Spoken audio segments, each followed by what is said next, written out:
Hari ini adalah hari pertama pemeran utama wanita menerima pekerjaan magang di hotel. Dia bangun sangat pagi untuk mempersiapkan segala sesuatu dengan sempurna, berharap keberuntungan akan datang. Dia pikir semuanya akan berjalan lancar, tetapi ternyata kesialan sudah mengintai sejak dia membuka pintu. Pegangan pintu rusak, jadi dia harus menggunakan metode berayun dengan tali, tetapi agak berlebihan membuat tetangga harus ternganga. Dalam perjalanan ke hotel bersama para peserta magang lainnya, Yuran telah berdebat dengan temannya, Ning Daidai, tentang masalah yang sangat konyol. Ketika Yuran berbicara tanpa henti tentang pria yang ia idolakan, tiba-tiba pria itu muncul secara ajaib dan bahkan memeluk seekor kambing putih yang sangat menggemaskan. Melihatnya bermain dengan anak-anak membuat para gadis di bus seolah ingin pingsan, termasuk Yuran. Setelah itu, para gadis dibimbing oleh Mener Kamar Zolanda tentang pekerjaan sebagai peserta magang hotel dan hal-hal yang perlu diperhatikan saat memulai proses pelayanan. Saat sedang membersihkan, seorang staf lama hotel memberitahu bahwa di sini barang-barang sering hilang secara misterius tanpa diketahui penyebabnya.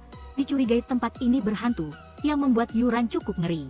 Saat sedang membersihkan di kamar berikutnya, Yuran tidak sengaja melihat tumpukan kaleng semprot dan sarung tangan yang dicuri, sehingga dia curiga ada pelaku kejahatan yang bersembunyi di sekitar sini. Yuran menyalakan mode pertahanan untuk mencari pencuri itu, lalu tiba-tiba seorang pria tampan tanpa sehelai benang pun muncul dari kolam renang. Kedua mata bertemu, menyulut api asmara yang membuat Yuran ketakutan lalu berteriak keras memanggil pria itu mesum. Sudah begitu, dia mengambil ponsel untuk memotretnya lalu mengejar pria itu berlarian di seluruh hotel. Pria itu berlari ke tepi tangga, tiba-tiba ingatan akan kecelakaan menerjangnya, membuatnya terdiam selama beberapa detik. Dia mengalami acrofobia. Setelah itu, dia berhasil menahan Yuran agar tidak jatuh. Sementara penjaga keamanan yang mengejar malah jatuh tersungkur. Bukannya berterima kasih, dia malah memanggil pria itu mesum. Kemudian pria itu diseret ke ruang keamanan untuk diinterogasi karena mencuri barang-barang hotel dan juga dituduh sebagai seorang mesum. Di tengah cemoohan para staf hotel, pria itu berusaha membersihkan namanya bahwa dia tidak bersalah dan bahkan adalah manajer sejati hotel ini.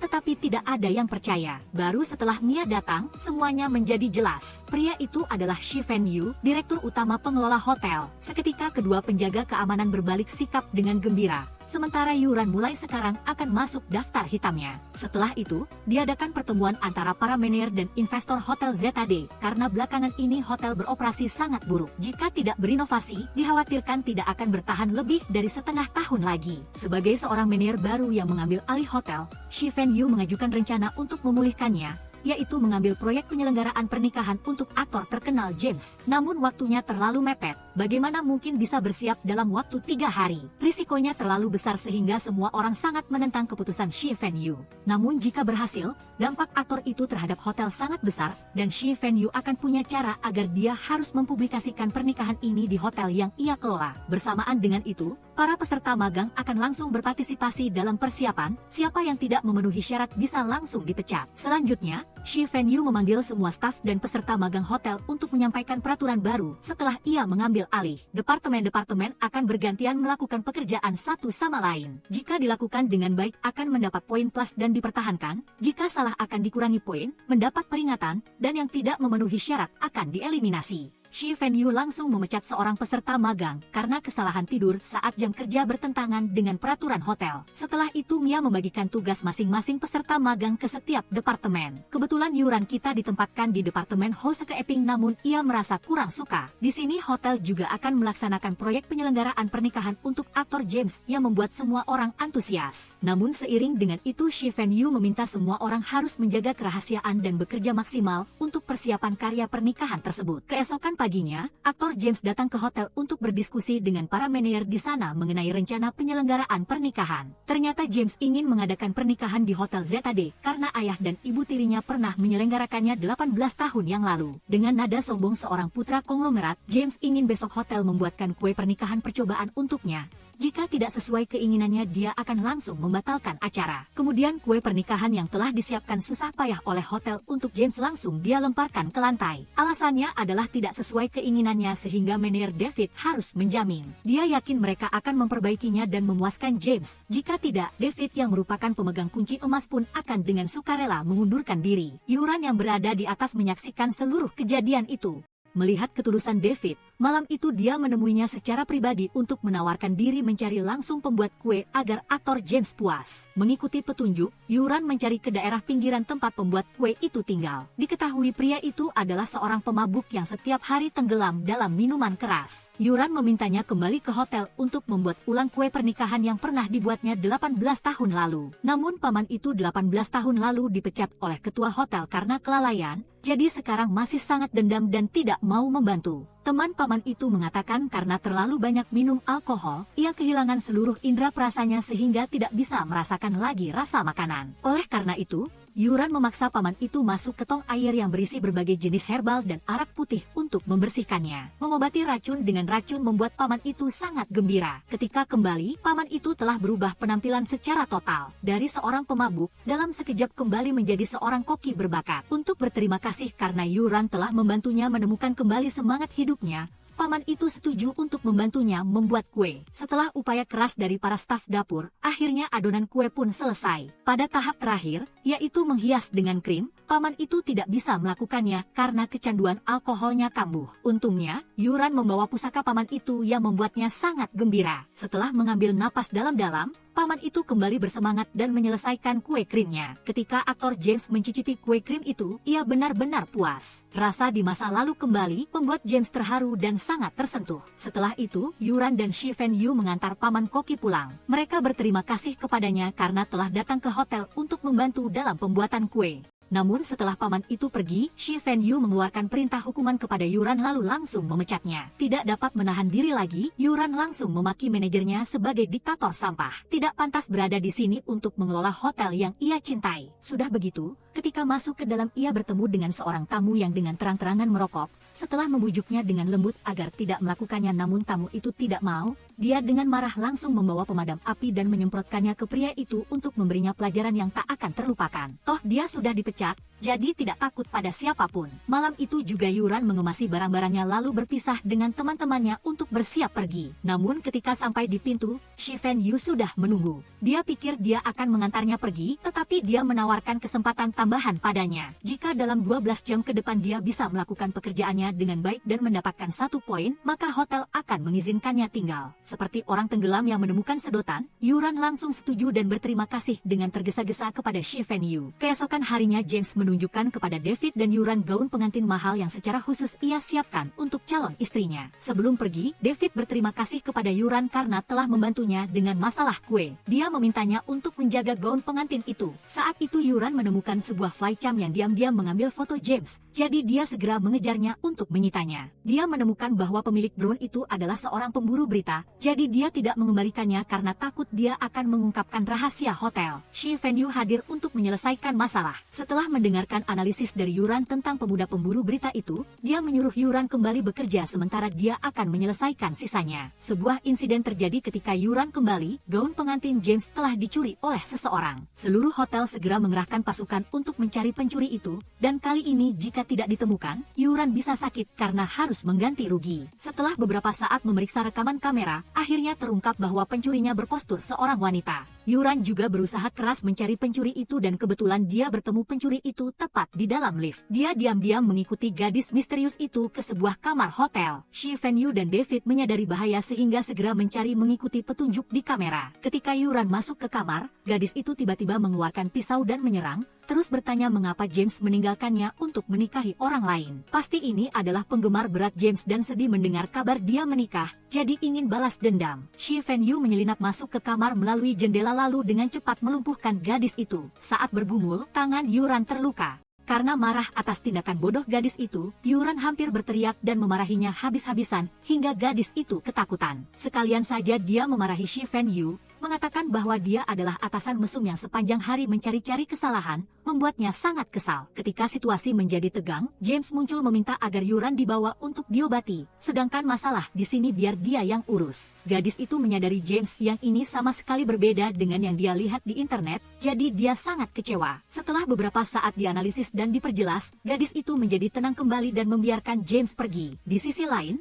Shi Fen Yu mendatangi pemburu foto itu dan memberinya sejumlah uang agar dia pergi dari sana. Namun, pria ini ingin memeras lebih banyak uang sehingga dia berencana menjual informasi tersebut kepada pihak ketiga untuk mencari keuntungan. Malam itu ketika Yuran sadar, dia sangat senang idolanya David datang menjenguknya. Tapi ada hal yang lebih penting, yaitu mendapatkan poin agar bisa tetap bekerja di hotel. Dia menyaksikan Shi Fenyu tanpa ragu memecat seorang karyawan karena berani menjual informasi pernikahan James keluar. Setelah beberapa saat merayu Shi Fenyu dan merasa tidak berhasil, Yuran berbalik dan pergi. Tetapi Shi Fenyu memberinya surat terima kasih yang dikirim khusus oleh James, yang membuat gadis itu sangat gembira. Hal itu berarti Yuran akan diizinkan tinggal di hotel dan melanjutkan pekerjaan magangnya. Keesokan paginya, pernikahan James dan pacarnya diselenggarakan di area hotel. Semuanya berjalan sangat lancar hingga Day dilamar oleh Zhang Jiadong, pengiring pria James. Namun, pada saat penting, Zhang Jiadong tidak dapat menemukan ponselnya. Dia marah karena tidak menemukan ponsel karena di dalamnya terdapat pesan terakhir dari Day, calon istrinya. Namun, calon istrinya telah meninggal, sehingga kondisi mentalnya saat ini tidak normal. Day yang lain marah, menyadari bahwa dia hanya pengganti, lalu pergi. Sementara itu, Yuran menemukan pemburu foto menyelinap di pesta pernikahan, jadi dia segera mengejarnya. Dia sangat terkejut saat mengetahui bahwa pemburu foto itu sengaja dipasang oleh Shi Fenyu sendiri. Sungguh konyol ketika dia membuat aturan kerahasiaan tetapi melanggarnya sendiri, yang membuat Yuran sangat meremehkannya. Namun Shi Fenyu punya alasan sendiri. Dia melakukan semua itu hanya karena ingin hotel semakin maju dan memiliki lebih banyak tamu. Dengan begitu barulah nilai hotel dan karyawan resepsionis seperti Yuran dapat terwujud. Seolah mengerti masalahnya, Yuran tidak lagi menyalahkan Shi Fenyu dan akan menjaga rahasia itu untuknya. Sebagai gantinya, dia menginginkan satu kartu kekebalan untuk menyelamatkan siapapun jika mendapat perintah pemecatan, termasuk dirinya sendiri. Tidak ada pilihan lain, Shi Fenyu harus berkompromi, tetapi dia hanya mengizinkan kartu itu digunakan satu kali saja. Setelah itu, diadakan rapat evaluasi. Shi Fenyu memuji semua orang yang telah menyelesaikan tugas pernikahan James dengan baik. Dia memberikan penghargaan dan hukuman sepenuhnya. Dia juga langsung memecat karyawan lama karena melanggar peraturan hotel. Bersamaan dengan itu, dia mengeliminasi peserta magang Day karena masalah percintaan yang memengaruhi pekerjaan hotel. Namun sudah ada kartu kekebalan dari Yuran sehingga dia bernegosiasi dengan Shi Fenyu untuk mengampuni Day. Setelah beberapa saat tawar-menawar, Shi Fenyu setuju untuk memaafkan Day kali ini. Sebagai gantinya, kartu kekebalan Yuran telah kehilangan efeknya. Dia tidak boleh lagi menyebut nama pemburu foto itu dan sekaligus akan dikurangi 10 poin kinerja. Berganti adegan, hari itu hotel sangat ramai menyambut tamu baru, seorang musisi tak dikenal bernama Xiao Dayu. Dia telah masuk daftar hitam 48 hotel di seluruh negeri karena percobaan bunuh diri yang gagal dan banyak alasan psikologis ekstrim lainnya. Namun, Shi Fenyu ingin bermain besar sehingga memutuskan untuk menahan tamu unik ini dan memenuhi semua permintaannya. Benar saja, musisi ini baru tiba di hotel sudah berusaha bunuh diri dan 2 kali pula diselamatkan oleh Yuran. Dia tidak mengerti apa yang dipikirkan pria ini sehingga Yuran sangat marah. David mengetahuinya, lalu menasihatinya untuk sangat tenang dan ingin menjadi kunci emas harus bisa mengendalikan emosi. Setelah itu Yuran melaporkan situasi kepada manajer Shi Fenyu. Dia tidak mengurangi poinnya karena menyentuh tamu itu, tetapi memintanya menyalin peraturan hotel sebagai hukuman.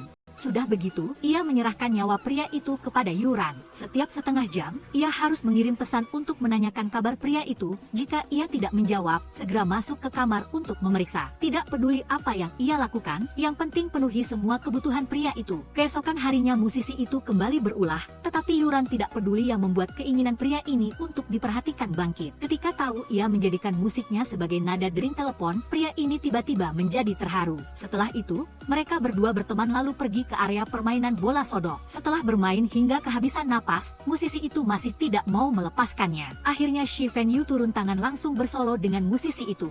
Dengan bakatnya, akhirnya Shi Fenyu mengalahkan musisi itu. Yuran di sampingnya bersorak kegirangan dan tanpa sengaja kakinya terkilir. Akhirnya Shi Fenyu harus menggendongnya pulang. Anehnya, atrofobia yang dideritanya tiba-tiba menghilang ketika ia berada di dekat Yuran. Berganti adegan, Yuran bersiap untuk kencan dengan David. Jia membantunya merias wajah dan memilih pakaian untuk pergi. Karena memakai baju Shi Fenyu, Jia menawarkan diri untuk mengembalikannya. Ketika mengembalikan baju, Jia mengira Direktur Shi menyukainya dan menahannya, jadi dia meninggalkan pesan untuk kencan. Ketika Direktur Shi melihat pesan itu, ia mengira itu dari Yuran sehingga ia diam-diam gembira. Namun ketika Direktur Shi tiba, dia malah melihat Jia menunggu di sana, jadi dia memarahinya habis-habisan. Dia secara terang-terangan menolak perasaan Jia. Di sisi lain Yuran juga tidak lebih baik. baik. Dia menerima pesan pembatalan kencan dari David sehingga dia sangat sedih. Kebetulan saat itu Shi Fenyu datang menemui Yuran. Keduanya kembali bertengkar, hingga akhirnya Shi Fenyu menarik Yuran ke mobil untuk pergi jalan-jalan bersama. Keduanya tiba di sebuah bukit yang menghadap kota,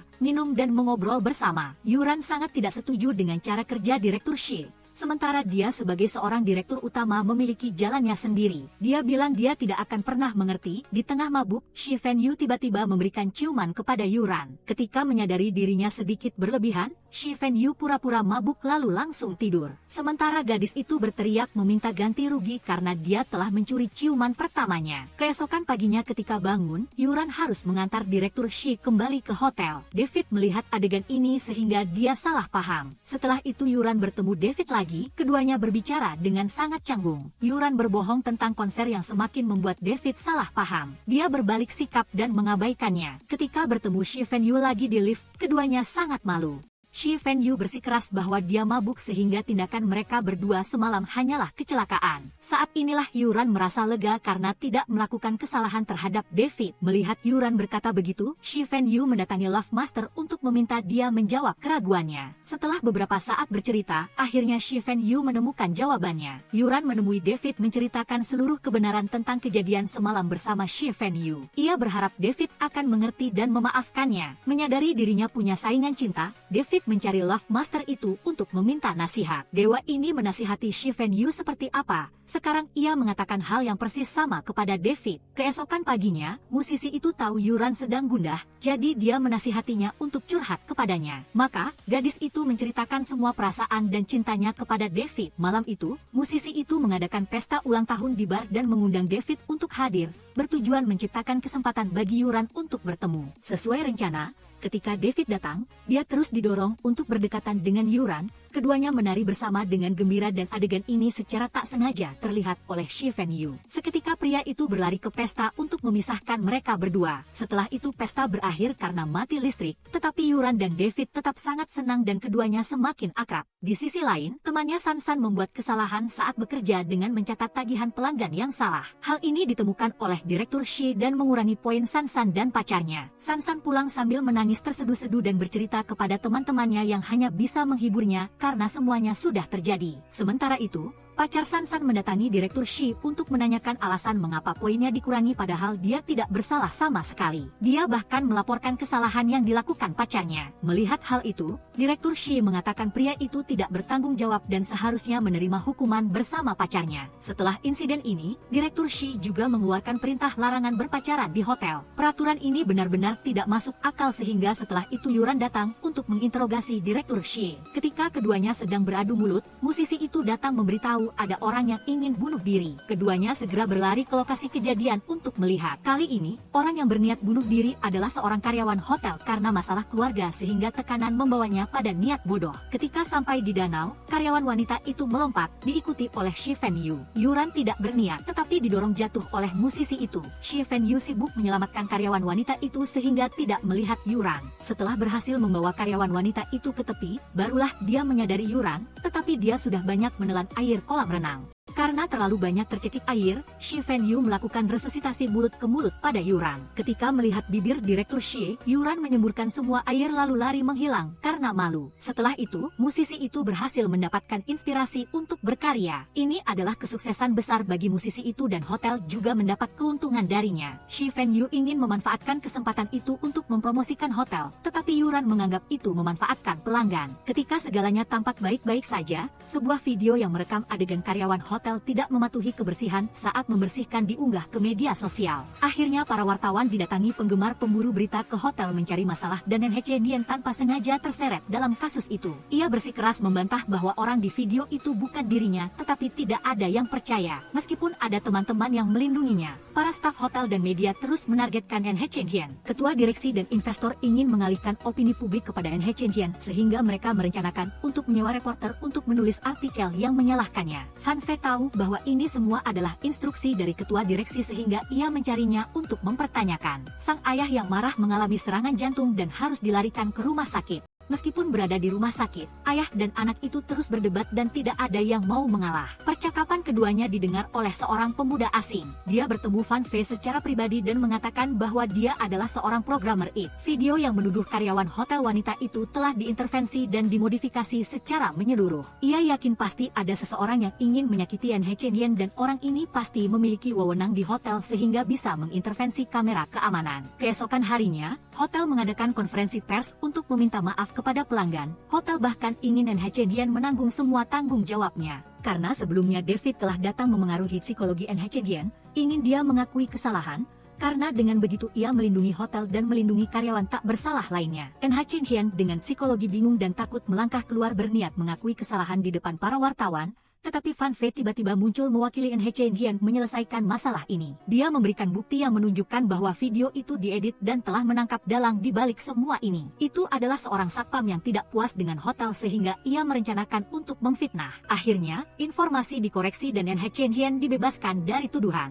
Ketua Direksi Taihu sangat senang ketika putranya memecahkan kasus ini, tetapi Fan Fei berpikir masalahnya tidak sesederhana itu. Pasti ada kekuatan yang lebih besar di balik masalah ini. Motif kejahatan agak kabur tetapi metode pelaksanaannya sangat canggih, membuktikan bahwa kekuatan di belakang tidak kecil. Ketua direksi samar-samar menebak siapa orang itu tetapi tidak terburu-buru memberitahu Fan Fei. Masalah telah diselesaikan tetapi publik masih belum puas sehingga Fan Fei mengadakan konferensi pers untuk mengalihkan opini publik. TTNG memberikan informasi setelah kejadian baru-baru ini, hotel telah memeriksa semua kamar dan menemukan bahwa kasur yang mereka gunakan semuanya rusak. Memutuskan untuk mengganti semua kasur itu, informasi ini dengan cepat diperhatikan oleh publik dan membawa nama baik bagi hotel. Mengetahui NH Chen Hian berpengalaman memilih kasur, Fan Fei memintanya. NH Chen Hian berpengalaman berdagang kasur dengan ayahnya selama bertahun-tahun sehingga sangat ahli dalam tips memilih. Han Fei juga terkejut dengan bakatnya ini sehingga terus memujinya. Sekalian, dia meminta izin untuk bekerja di meja resepsionis. Mengira itu adalah kesempatan bagus, TTNG malah berbalik arah memindahkannya ke bagian makanan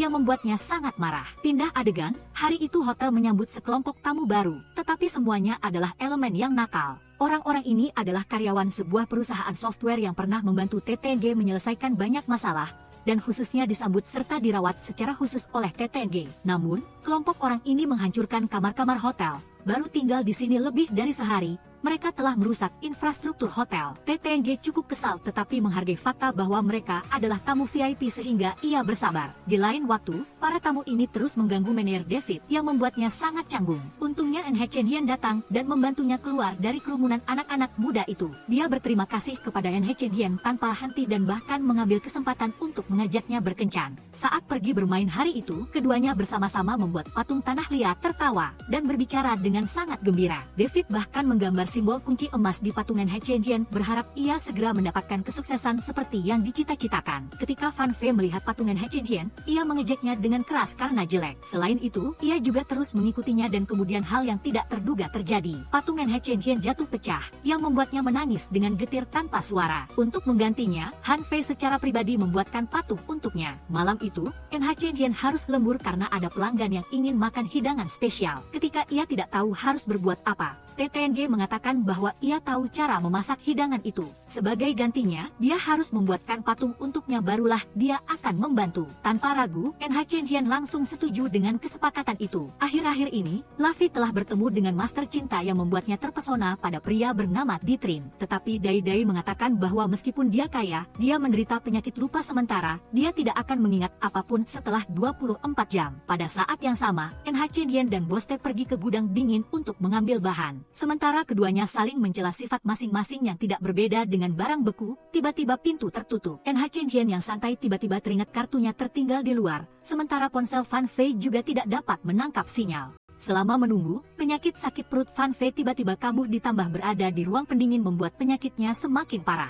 Hal ini membuat NH Chen Hian sangat khawatir takut ia akan membeku. Beruntung bagi keduanya, setelah itu ada karyawan yang menemukan dua manusia beku. Setelah kejadian ini, NH Chen Hian masuk angin sementara Fan Fei harus dibawa ke rumah sakit. David melihat NH Chen Hian terkena flu, ia khawatir dan menyuruhnya untuk beristirahat sehari untuk memulihkan diri. Mendapat kekhawatiran dari Cruz membuat NH Chen Hian seperti orang di atas awan, wajahnya pun membeku. Sisa-sisa perhatian David membuat Tan He Chen Hien gila sehingga teman-temannya mengira dia dan Boste bermesraan di gudang dingin. Meskipun Tan He Chen Hien menjelaskan bahwa dia diperhatikan David sehingga menjadi seperti itu, tetapi tidak ada yang mau percaya.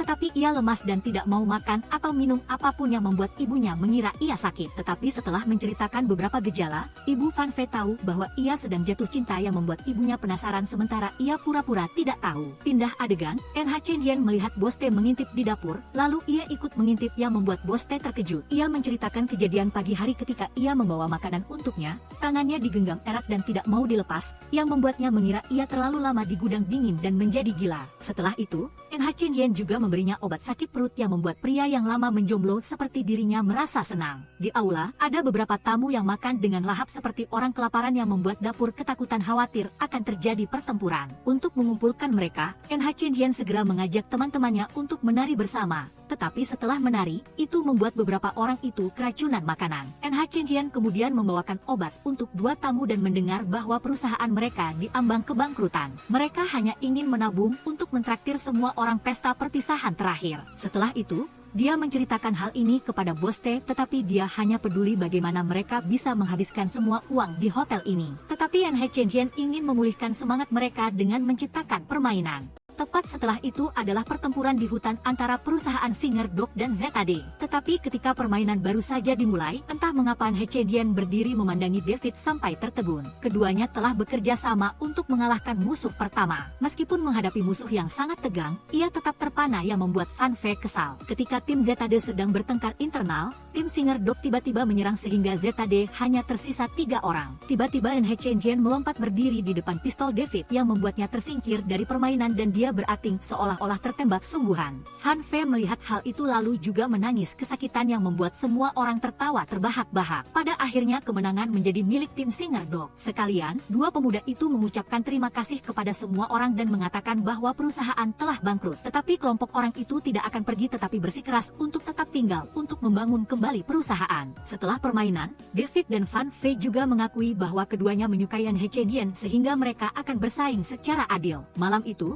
Han Fei mencari master cinta untuk belajar. Pria ini juga menjomblo, tetapi berbicara besar seolah-olah nyata yang membuat Fan Fei sangat percaya. Keesokan harinya, ia mengumpulkan semua orang di dapur, ingin meningkatkan masakan hotel dalam kegiatan promosi yang akan datang. Jika usulan siapapun dapat membantu meningkatkan, maka akan dipromosikan dan trainee juga akan langsung diterima. Selain itu, dia juga ingin merekrut asisten, yaitu Tan He Chen Hien, meskipun dia tidak mengangkat tangan seperti yang lain. Di tempat pribadi, Boste melihat Tan He Chen Hien menghitung saja, sudah terlihat cantik. Tan He Chen Hien berpendapat bahwa makanan di hotel terlalu mewah, tidak cocok untuk orang-orang seperti dia. Yang dibutuhkan orang mungkin adalah hidangan khas dari makanan biasa. Selain itu, harga makanan hotel juga terlalu mahal, mereka tidak ingin mengeluarkan uang hanya untuk membeli sedikit makanan. Saat ini sedang musim panas sehingga mereka harus menyajikan bir dan crayfish. Dengan barang ini harganya akan masuk akal dan juga dianggap sebagai mahakarya. Jika dia ingin mencoba, Tan He Chen Hien akan mengajaknya pergi sekali untuk tahu. Setelah 1 jam bersiap-siap, Tan He Chen Hien pun mengajak Fan Fei ke sebuah toko biasa. Tetapi tempat ini tidak semewah hotel yang membuatnya sedikit tidak terbiasa. Sampai makanan disajikan,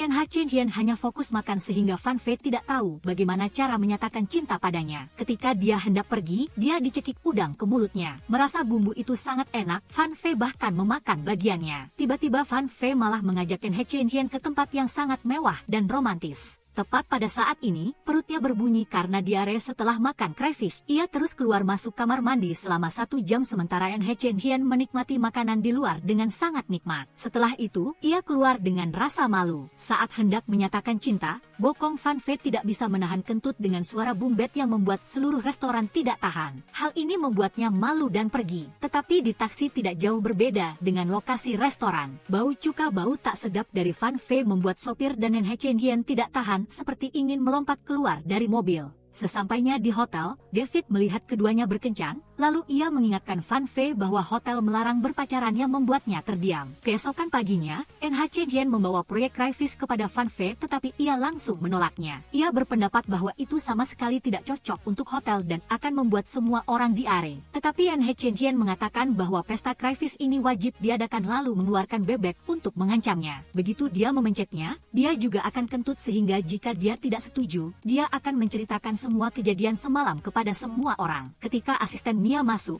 Fan Fei hanya bisa mengikuti NH Chen Hian dan mengajukan proyek Crayfish. Siapa sangka Mia juga menganggapnya masuk akal karena semua orang sangat menyukai hidangan ini. Hal ini membuat Fan Fei hanya bisa menelan kepahitan dan menanggung hal ini. Di sisi lain, Dai Dai bertemu dengan seorang pria gender ketiga. Melihatnya sangat cantik, ia ingin dia menjadi stylishnya. Pesta Crayfish Hotel ternyata sangat disukai dan didukung oleh banyak orang. Malam itu, Luffy berkencan dengan pria yang hanya bisa mengingat selama 24 jam, tetapi agar dia bisa mengingatnya, pakaian atau barang-barang yang dia kenakan semuanya sesuai dengan nama Luffy. Keesokan harinya, Han Fei mengatakan pesta Crayfish berjalan sangat baik. Selain itu, ia juga akan menghapus aturan larangan berpacaran di hotel yang membuat semua orang senang. Setelah itu, David juga datang mencari NH Chen Hian untuk mengajaknya makan malam sebagai ucapan selamat. Saat sedang senang, NH Chen Hian bertemu dengan Han Fei. Dia meminta NH Chen Hian untuk pergi mencicipi makanan dengannya malam ini, tidak mengizinkannya berkencan dengan David. Hal ini membuat NH Chen Hian hanya bisa menyampaikan penolakan kepada David. Malam itu,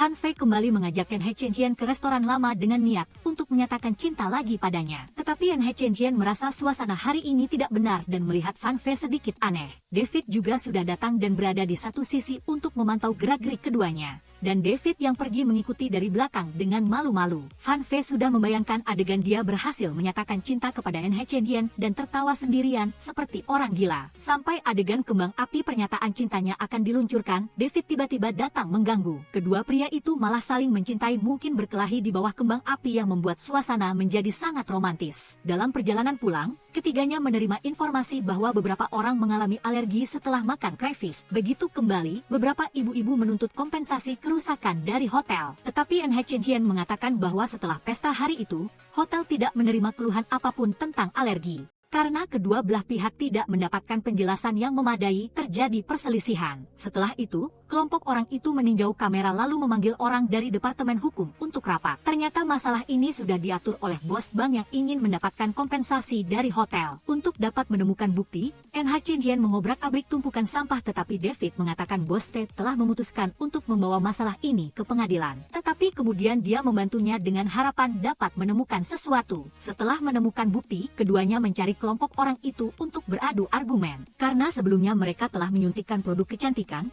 mereka tidak diizinkan makan makanan laut atau udang, jadi Crayfish Hotel sama sekali tidak bermasalah. David memberi kelompok orang itu waktu untuk berpikir untuk memberikan jawaban dan kemudian dapat menghubungi resepsionis. Selanjutnya, NH Chen Hian melaporkan masalah ini kepada bos T yang membuatnya tertawa. Tetapi ketika ia melihat NH Chen Hian memuji David, itu membuatnya marah. Keesokan harinya David datang mengajak NH Chen Hian makan, lalu ia dengan cepat setuju. Selanjutnya, Han Fei juga datang ke dapur untuk mengajaknya tetapi karena sibuk membaca pesanan, ia hanya menjawab oke. Malam itu, NH Chen Hian pergi berkencan dengan David sementara Fan Fei menunggu di restoran Crayfish. Ia telah menelepon NH Chen Hian, tetapi tepat saat ia pergi ke kamar kecil, David menghapus panggilan tak terjawab itu. Di perkembangan lain, Giai sedang berkencan dengan Bang Ai, lalu ia menerima panggilan telepon dari bos T, tetapi ia mengatakan NH Chen Hian sudah keluar untuk makan malam dengan seseorang yang tidak jelas dengan siapa ia pergi. NH Chen Hian hilang. Menghadapi pernyataan cinta David, NH Chen Hian sangat terkejut, lalu masuk ke VKC. Sementara Fan Fei yang sedang melapor polisi terkejut. David telah mengungkapkan perasaannya kepada NH Chen Hian, ingin keduanya bersama, dan juga mendapat anggukan dari NH Chen Hian. Giai saat ini kembali lalu memamerkan tas baru yang baru saja dia dapatkan kepada Luffy. Rekan kerjanya melihat hal itu lalu mengingatkannya untuk berhati-hati agar tidak menjadi seperti pelajaran sebelumnya. Pada saat yang sama, pasangan baru itu kembali, lalu NH Chen Hian mendapat kabar Fan Fei sedang terluka. Ketika NH Chen Hian baru saja datang, mereka mengira dia adalah pacarnya dan menyuruhnya membawanya ke rumah sakit. Namun baru saja menaikkan Fan Fei ke mobil, NH Chen Hian menerima teleponnya memberitahu bahwa Giai mengalami masalah, lalu ia meninggalkannya. Bang Ai berpendapat Giai telah mencuri tasnya. Tetapi sebelumnya, ia ingin Giai bekerja sama dengannya malam ini. Ia yang Giai kira adalah besok malam. Ketika Giai mengembalikan tas itu, ia mengatakan bahwa itu barang palsu. Karena tidak ada bukti yang membuktikan Bang Ai menipu, kelompok Giai hanya bisa meminjam 50.000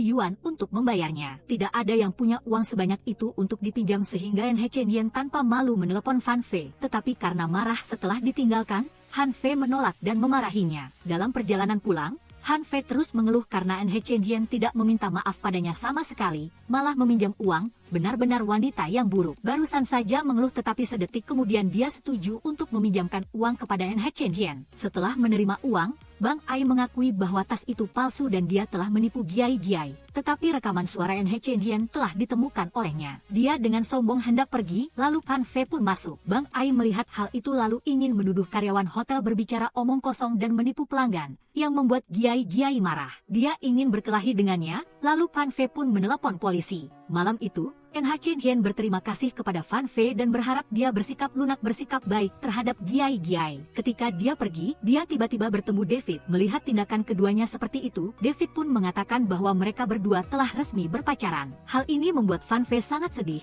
Sekali lagi gagal dalam urusan cinta seperti orang kehilangan akal. Dia membuang semua barang di lemari es dan masuk ke dalam lemari es. Sementara NH Chen malah senang. Sampai dia menerima pesan di grup yang mengumumkan pemecatan Giai barulah dia panik mengirim pesan kepada David meminta bantuannya. Keesokan paginya, pasangan itu sedang bersiap untuk bermesraan, lalu kepergok oleh Fan Fei. Dia marah mengatakan jika mereka berdua ingin bermesraan, sewa saja kamar sendiri. Seorang kunci emas hotel tidak boleh memiliki tindakan seperti itu. Saat ini keduanya sudah terlambat kerja, jadi Fan Fei akan memotong gaji mereka. David ingin menggantikan NH Chen membantu dia membayar 50.000 yuan tetapi Fan Fei menolak. Tidak hanya itu, ia bahkan menghitung bunga. Setelah itu David juga membantu NH Chen memohon untuk Giai tetapi ditolak oleh Fan Fei. Tepat pada saat ini, Mia masuk dan mengatakan Giai telah memperkenalkan tuan Tu dari Ivo dan istrinya datang ke hotel untuk merayakan hari jadi pernikahan. Jika mereka merasa hotel ini cocok, mereka juga akan mengadakan pameran lukisan di sini. Karena Giai ikut serta dalam masalah kali ini, Han Fei setuju untuk membiarkannya tinggal untuk membuat David kesal. Ternyata kedua tamu yang akan datang itu adalah orang tua San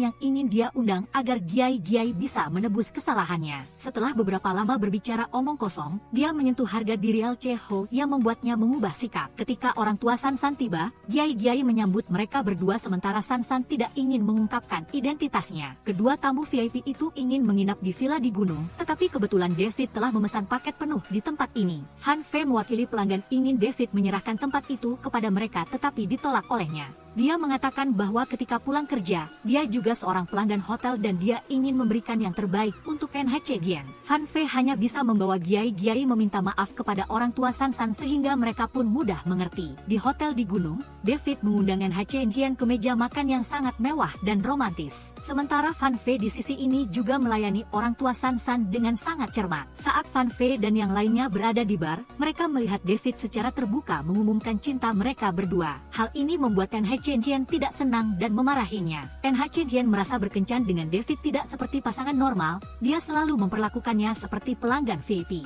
Fan Fei karena patah hati menjadi gila, minta minum alkohol dan membuat keributan. Orang tua San entah mengapa melihatnya dalam kondisi ini malah senang dan merasa dia sangat cocok dengan putri mereka. Karena terlalu banyak minum, Han Fei menjadi linglung dan harus dirawat di rumah sakit. Sementara NH Chen yang alergi juga menyusul. Bahkan dalam kondisi tidak sadar, Han Fei melihat mereka berdua bermesraan dan menjadi marah, membuat dokter harus menahannya. Adegan dia sebelumnya telah direkam oleh karyawan, sehingga Fan Fei hanya bisa setuju agar keluarga pemuda itu tinggal di villa gunung selama 5 hari. NH Chen, karena alergi terhadap Lingvi, juga terbaring tepat di sampingnya dengan bibir yang tampak persis seperti 2 lintah kerbau. Setelah itu, karyawan itu juga pergi, hanya meninggalkan pesan kepadanya untuk menjaga NH Chen agar dia berada di tempat yang tenang dan nyaman. Melihat itu, Han Fei hanya bisa menurutinya dan menemukan ikan di tubuhnya. Tiba-tiba dia menyadari bibir NH Chen dan ikan itu tidak berbeda, lalu memfotonya. Agar NH Chen bisa berada di tempat yang tenang, Han Fei menggendongnya ke mobil dan kembali ke rumahnya. Tepat pada saat ini, dia juga bangun tetapi tidak bisa melihat apa-apa. Saat ia membuka mata, NH Chen bahkan tak mengenali bentuk dirinya di cermin, sementara Fan Fei masih terpesona oleh ketampanannya. Keesokan paginya, Han Fei menyiapkan sarapan untuk NH Chen sendiri, tetapi ia masih merengek ingin dilayani langsung. Awalnya NH Chen mengeluh, Tetapi setelah menghabiskan seluruh meja makan, ekspresi wajahnya mulai membaik. Setelah selesai makan, NH Chen Hian ingin merapikan, tetapi Fan Fei tak ingin ia menyentuhnya karena takut ia tak sanggup. Saat mencuci piring, NH Chen Hian menceritakan kembali kisah masa lalu ketika ayahnya pingsan di hotel, dan berkat karyawan hotel, ayahnya berhasil diselamatkan tepat waktu. Tidak hanya itu, orang tersebut juga menenangkannya, itulah alasan mengapa dia ingin menjadi karyawan hotel dan menjadi kunci emas. Ketika menyebut David, keduanya langsung bertengkar seperti anjing dan kucing. Keesokan harinya NH Chen Hian baru saja tiba di hotel. Dia sudah bertemu David. Berhadapan dengannya, dia berinisiatif untuk putus karena merasa mereka berdua tidak cocok saat bersama. Di sisi lain, Lavi dan Shizhan juga telah Kamboja karena dia harus pergi ke luar negeri. Mengakhiri 3 bulan magang di hotel, pada akhirnya hanya 12 orang yang tersisa. NH Chen Hian dan teman-temannya pasti akan menjadi orang yang bertahan. Tetapi pemindahannya ke departemen kamar membuatnya tidak senang. Setelah itu, dia dan Sansan datang mencari Fan Fei, ingin dia menukar departemen untuk mereka berdua tetapi ditolak olehnya. Fan Fei mengatakan bahwa dia telah mengamati mereka dan merasa mereka sangat cocok untuk departemen itu. Begitu keluar, mereka berdua bertemu David. Jadi Sansan pergi, meninggalkan ruang untuk mereka berdua. David ingin membantunya menukar posisi, tetapi NH Chen Hian menolak. Dia percaya bahwa dimanapun dia berada, dia bisa menjadi kunci emas. Malam itu David yang sedih datang ke Barihi dan mengatakan bahwa NH Chen Hian telah meninggalkannya. Ihi dan rombongannya melihat itu dan menganggap dia pasti ingin memberinya kejutan karena dia telah mengadakan pesta. Di pesta itu, semua orang bertanya pada NH Chen Hian kapan tokoh utama akan datang, yang membuatnya tidak mengerti. Lalu tiba-tiba Fan Fei masuk. Tetapi dia bukan orang yang ditunggu semua orang. Kemudian David juga muncul dengan kostum serigala putih. Di hadapan semua orang, David ingin melamar NH Chen Hian. Tetapi Fan Fei malah ingin merusak hubungan mereka berdua. Hal ini membuat NH Chen Hian tidak mengerti apa yang terjadi dan juga tidak tahu siapa orang yang berpakaian putih ini. Sampai David melepaskan topengnya, NH Chen Hian menolak lamaran ini yang membuat semua orang terkejut, sementara Fan Fei sangat senang. Saat ini Sansan yang mabuk bertanya kepada LC Ho apakah dia menertawakannya. Tetapi dia mengatakan bahwa saat ini hal itu tidak mungkin karena dia tidak punya apa-apa di tangannya. Karena tidak memiliki suara yang sama, keduanya juga berpisah. Pada saat yang sama, Han Fei dan NH Chen Hian baru saja masuk mobil, tiba-tiba mesin tidak bisa menyala dan pintu juga tidak bisa dibuka. Sudah lewat jam 12, ini adalah hari ulang tahun Zai Zai. Tetapi dia malah mentransfer uang kepada ibunya karena ibunya adalah seorang penjudi. Mengingat kembali gambaran ibunya di masa lalu membuat Zai Zai sedih. Sekarang rombongan juga datang untuk mengucapkan selamat ulang tahun padanya, memintanya meniup lilin di telepon. Tiba-tiba Zai Zai memeluk rombongan dan mencium dengan penuh gairah. Di sisi ini Lavi juga memberitahu Shishan bahwa dia telah memutuskan untuk bersamanya meskipun dia harus menjalani rehabilitasi. Meskipun dia hanya mengingatnya selama 24 jam, di hati dia tidak akan pernah bisa melupakannya dan mereka berdua kembali bersama. Di dalam mobil, mereka berdua sangat bosan dan berbicara tentang David. Entah mengapa kali ini Fan Fei malah memuji saingannya. Menasihati NH Chen Hian untuk setuju. Pindah adegan Ihi datang mencari David, menyuruhnya untuk sekali lagi melamar NH Chen Hian. Jika tidak berhasil, maka menyerah. Setelah itu dia memakai topeng agar David bisa berlatih, tetapi David baru saja bicara sudah menyerah dalam hal ini. Melihat itu, Ihi hanya bisa menghibur David bahwa meskipun dia gagal dalam cinta, dia tetaplah kunci emas. Keesokan paginya berkat penjaga keamanan, kedua orang itu berhasil dibangunkan. Sesampainya di rumah, NH Chen Hian terkejut melihat Lavi pergi ke luar negeri untuk mengejar cintanya. Pada rapat, ketua berterima kasih kepada semua orang atas prestasi hotel selama ini dan tiba-tiba menyerahkan posisi general manager kepada Fan Fei. Fan Fei memberitahu ayahnya bahwa hal pertama yang akan dia lakukan sebagai general manager adalah memecat David. Dia menunjukkan perbandingan prestasi David dalam 2 tahun terakhir yang telah menerima keluhan meningkat 2% dan juga kehilangan medali emas. Saat ini David sudah tidak memiliki terobosan lagi sehingga dia ingin memecatnya. Tetapi sebelum Fan Fei sempat mengusir, David sudah proaktif datang kepadanya untuk meminta mengundurkan diri. Tetapi David tidak akan pergi sendiri, orang-orang di departemen kuliner dan kamar juga akan dia bawa. Saat ini, para karyawan serentak mengajukan pengunduran diri. Tuan Teh keluar dan berharap semua orang mau tinggal dan bekerja untuknya 1 hari lagi. NH Chen Hian melihat dia duduk sendirian di kolam renang, lalu menghampirinya. Dia berpendapat itu karena cara manajemennya tidak bisa mempertahankan orang. Han Fei beranggapan David sedang mengincarnya, tetapi NH Chen Hian malah berpikir dia sedang mengincarnya. NH Chen Hian berkata Han Fei melihatnya menilai dirinya terlalu tinggi. Di bawah saran NH Chen Hian, Han Fei memutuskan untuk bertemu David. Dia setuju dengan satu syarat. Awalnya Han Fei mengira David ingin mengambil kursi ketua, tetapi kemudian dia malah mengatakan ingin NH Chen Hian menyuruh Han Fei memindahkannya ke departemen resepsionis di bawah pengelolaannya. Semua yang akan diatur David untuknya, Han Fei juga tidak boleh ikut campur. Sekembalinya, dia memberitahu NH Chen Hian bahwa mulai sekarang dia akan pindah ke departemen resepsionis, yang juga merupakan pekerjaan yang selalu dia impikan. Namun NH Chen Hian malah menganggap dia sedang menyogoknya agar dia berada di sana sebagai mata-mata untuk melaporkan setiap gerak-gerik David, yang membuat Han Fei kehabisan kata-kata. Setelah naik ke posisi General Manager, Han Fei mengeluarkan peraturan baru tentang papan penilaian, siapa yang berkinerja baik akan diberi hadiah. Tepat di departemen baru, NH Chen Hian tidak berbeda dengan seorang pelayan, harus menjaga anjing, mengurus anak, dan kemudian menjadi guru les. Padahal semua ini diam-diam dilakukan atas suruhan Han Fei. Melihat peringkatnya melonjak, NH Chen Hian sangat puas diri. Saat ini dia masih berpikir dia mengirimnya ke sana untuk menjadi mata-mata dan melaporkan bahwa David belakangan ini tidak ada yang aneh. Begitu menyebut David datang, Han Fei merangkul leher NH Chen Hian, menariknya pergi, dan ingin dia mentraktirnya makan siang sebagai balasan atas pesta hari sebelumnya. Di ruang rapat, David melaporkan bahwa hotel akan segera menyambut rombongan tamu yang merupakan para penemu dan pencipta. Penyelenggara ingin mengumumkan hasil dan mengadakan upacara penghargaan serta pameran secara luring di sini. Han Fei tidak setuju karena beranggapan kegiatan itu tidak cocok untuk hotel. Jika penyelenggaraan tidak baik, akan ada banyak masalah yang terjadi. Namun, semua orang ingin mencoba sekali, yang membuatnya tidak berdaya. Upacara hampir dimulai, NH Chen Hian menemukan kunci emas yang disematkan di baju David jatuh. Di dalam hatinya semakin khawatir dan cemas, merasa seperti hari ini akan ada hal buruk yang terjadi. Upacara dimulai, dan penemuan mereka terlihat sangat tidak stabil. Setelah upacara, seseorang yang tidak mendapatkan hadiah utama menjadi marah, membuat suasana menjadi kacau. NH Chen Hian mengambil tali untuk membantu mereka mengikat pria itu, tetapi malah dilukai olehnya. Sebenarnya dia hanya mimisan sedikit, tetapi David dan Han Fei menjadi gelisah ketika mendengar berita itu. Di sisi lain,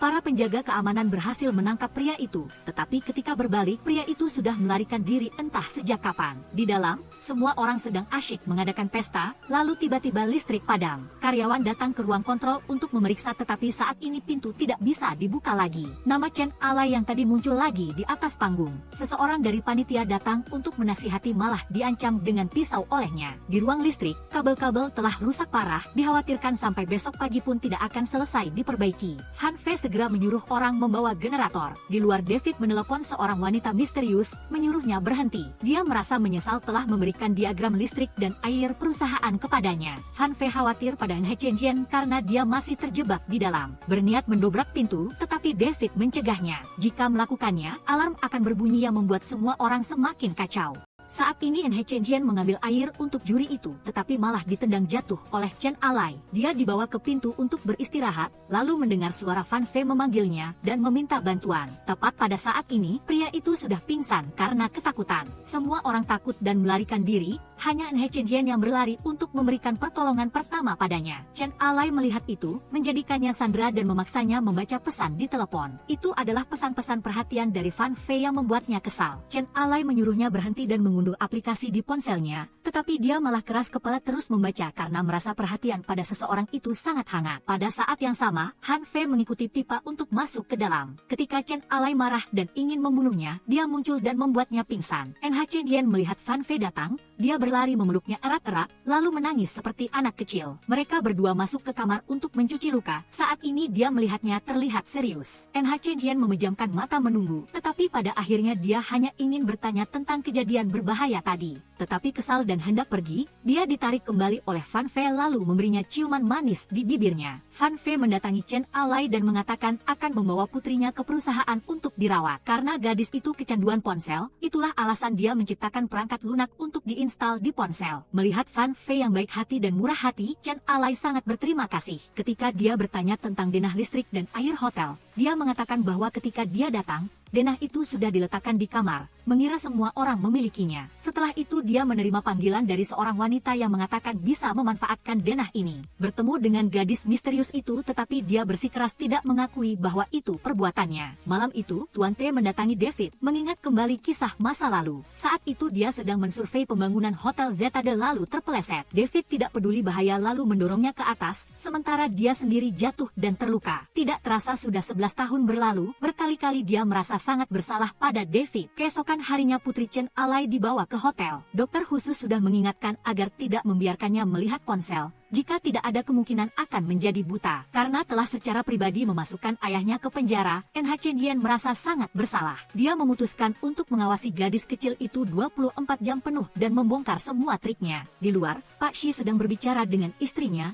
tiba-tiba ia pingsan. Untungnya NH Chen Hian cepat menyadari dan menggendongnya kembali ke kamar. Ayahnya bersikeras untuk tidak pergi ke rumah sakit, mengatakan ia hanya ketiduran. Melihat wajah NH Chen Hian yang kebingungan, ia menyuruhnya kembali ke kamar untuk beristirahat. Tiba-tiba teringat gadis kecil itu. Ia bergegas kembali ke kamar. Saat itu, gadis kecil itu sedang tidur nyenyak sambil memegang ponsel. Tetapi itu hanya ponsel yang kehabisan baterai. Han Fei datang dan memberitahunya bahwa sebentar lagi akan ada orang yang datang untuk menggantinya. Melihat wajah bos besarnya, mata gadis kecil itu tiba-tiba berbinar. Kembali ke kamar, Han Fei rela menjadi bantal agar ia bisa tidur nyenyak. Saat ini David dan karyawan datang untuk berdiskusi, tetapi dia malah menyuruh mereka berdiri di luar dan memberi isyarat agar tidak bersuara keras. Berbohong bahwa di kamar sedikit pengap, apalagi telinganya belakangan ini tidak tahan dengan suara bising. Namun, di belakang seorang karyawan telah menemukan NH Chen Hian ada di kamar General Manager. Dia menariknya ke sudut untuk mengancam. Kebetulan karyawan ini adalah teman kuliahnya. Teman itu mengungkapkan sebuah rahasia. Jika berdiri di depan orang yang disukai, NH Chen Hian akan mengeluarkan suara krek-krek. Karyawan itu adalah orang yang dikirim untuk merawat gadis kecil itu menggantikan NH Chen Hian. Tetapi karena belum memahami kelihayan gadis kecil itu, dia tertipu dan diambil ponselnya. Tepat pada saat itu NH Chen Hian muncul tepat waktu dan merebutnya. Mereka berdua tarik-menarik, akhirnya ponsel itu jatuh plung ke dalam air. Gadis kecil Kutenge melihat itu lalu menangis, mengatakan bahwa hari ini adalah hari kematian ibunya.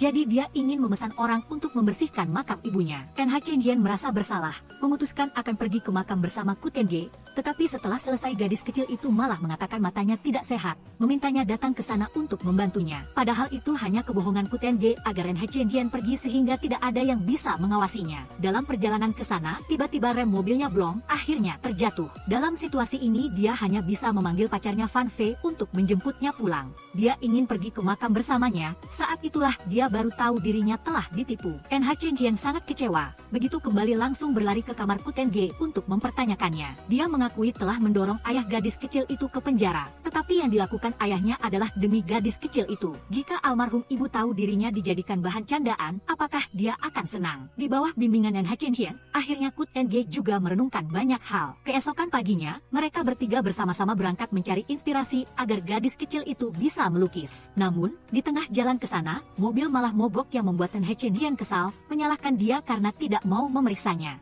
Kutenge mengetahui bahwa Fan Fei menyukai NH Chen Hian, yang membuatnya sangat terkejut, tidak menyangka dia mengungkapkannya sejelas itu. Dia menebak bahwa mungkin peluang keberhasilannya harus 80 hingga 90%. Saat ini seseorang yang baru membeli bensin lewat, Fan Fei menggunakan uang Kutenge yang sedikit itu untuk membelinya kembali, dan ketiganya melanjutkan perjalanan. Melihat gambar lukisan NH Chen Hian, Fan Fei tertawa mengejeknya sangat jelek. Dia berlari ke arahnya untuk melihat, lalu menemukan Fan Fei melukis dirinya. Dia mengatakan bahwa dari sudut pandangnya, dia hanya bisa melihatnya, jadi di matanya juga hanya ada dia seorang. Tiba-tiba hujan deras turun, NH Chen Hian tidak bisa mengerti bagaimana dia melihat tanggal baik. Begitu naik mobil, bensin habis lagi untuk kedua kalinya, dan mereka tidak membawa ponsel maupun uang. Mereka bertiga berjalan kaki mencari orang untuk meminta bantuan. Saat ini NH Chen Hian malah digigit ular. Karena sudah menonton cukup banyak film silat, dia menggunakan mulutnya untuk menyedot darah beracun untuknya. Sampai di rumah sakit, dokter setelah memeriksa menyimpulkan dia baik-baik saja. Namun, saat ini Fan Fei melihat mulutnya berdarah, berpikir dirinya sudah keracunan dan tidak akan hidup lama lagi. Takut dirinya sebentar lagi akan mati, Han Fei mengumpulkan semua keberaniannya untuk menyatakan cinta padanya. Saat ini dia tiba-tiba batuk terbatuk-batuk hingga berdarah, yang membuat NH Chen Hian terkejut dan langsung setuju. Tepat pada saat itu dokter masuk dan mengatakan bahwa ular itu tidak beracun dan dia baik-baik saja, hanya gusi berdarah. Fan Fei bertanya padanya apakah jawaban yang tadi dihitung, tetapi NH Chen Hian berkata dia tidak ingat apa-apa. Setelah serangkaian hari di hotel, akhirnya kecanduan ponsel Kutenge berhasil disembuhkan. Dia memberikan satu lukisan untuk setiap orang lalu pamit dan kembali. Tuan T memutuskan untuk menjelaskan padanya hubungan di antara mereka. Tuan T dengan jujur mengakui bahwa dibandingkan dengan BCH Lin Hlung, kekasihnya saat ini kalah jauh dalam segala hal. Dia bahkan dengan lantang mengejeknya canggung, keras kepala, dan bodoh yang membuat gadis itu marah. Namun, pada akhirnya Te Fan Fei berpendapat dia sangat istimewa, adalah gadis yang melanggar semua standar dia. Mendengar sampai di sini He Chen Hien juga senang dan tertawa lebar. Mereka berdua tertawa bahagia sampai telinga karena tenggelam dalam kebahagiaan. Tidak tahu bahwa wajah Nona Bai berubah warna ketika melihat adegan ini. Setelah menyelesaikan kesalahpahaman, hubungan rahasia mereka kembali menjadi menyenangkan. Tetapi hal baik tidak berlangsung lama. Malam itu BCH Lin Hlung datang mencari Tuan T. Dengan alasan membahas urusan bisnis, gadis ini mencoba membangkitkan kembali kasih lama. Tetapi Tuan T sangat jijik dengan tempat sampah ini. Biarkan kisah lama berlalu. Dia tidak berharap dia mengganggu hidupnya, tetapi gadis itu tidak berbeda dengan lem yang terus menempel pada Tuan T. Dia tidak mau pergi dan memutuskan untuk tinggal di kamarnya. Melihat dia tidak pergi, Tuan T terpaksa pergi lebih dulu. Keesokan paginya BCH Lin Hlung juga pergi. Tetapi sebelum dia pergi, dia sempat membuat ulah untuk mengadu domba mantan pacar dan pacar baru mantan pacarnya. BCH Lin Hlung sengaja meninggalkan anting-anting di kepala ranjang Tuan T, ditambah noda lipstik di bantal. Setelah itu dia kembali bekerja dan berpura-pura polos seolah tidak terjadi apa-apa. Kemudian Nona Bai pura-pura kehilangan anting-anting dan meminta He Chen Hien datang ke kamar untuk memberikan dokumen kepada atasan. Rencana dia adalah agar He Chen Hien melihat barang-barang yang ditinggalkan olehnya. Hanya saja He Chen Hien asyik bermain sehingga tidak memperhatikan barang-barang yang BCH Lin Hlung tandai sebagai wilayah kekuasaannya di sana. Dia hanya peduli pada Tuan T saja. He Chen Hien ingin membuat permainan yaitu mencari harta karun yang disembunyikan orang lain untuk menambah kesenangan. Te Fan Fei setuju dengan ide ini karena dia paling menuruti kekasihnya. Begitu He Chen Hien keluar, dia menemukan anting-anting dan noda lipstik BCH Lin Hlung di tempat tidurnya. Tidak ingin disalahpahami, dia segera memanggil orang untuk membersihkan semua barang di kamar diganti baru. Malam itu sesuai rencana semua orang di hotel pergi menyembunyikan catatan yang berisi hadiah di dalamnya. Tuan T dan He Chen Hien juga tidak terkecuali, tetapi mereka masih sempat meluangkan waktu untuk berkencan. Setelah kembali ke kamar, Te Fan Fei mengeluarkan cincin yang dia beli untuk He Chen Hien lalu menyembunyikannya. Kebetulan adegan ini terlihat oleh BCH Lin Hlung. Keesokan harinya permainan berburu harta karun resmi dimulai. Semua orang di hotel berpartisipasi dengan sangat gembira. He Chen Hien dan Te Fan Fei juga berpartisipasi karena mereka tahu pihak lain menyembunyikan hadiah super besar untuk dirinya.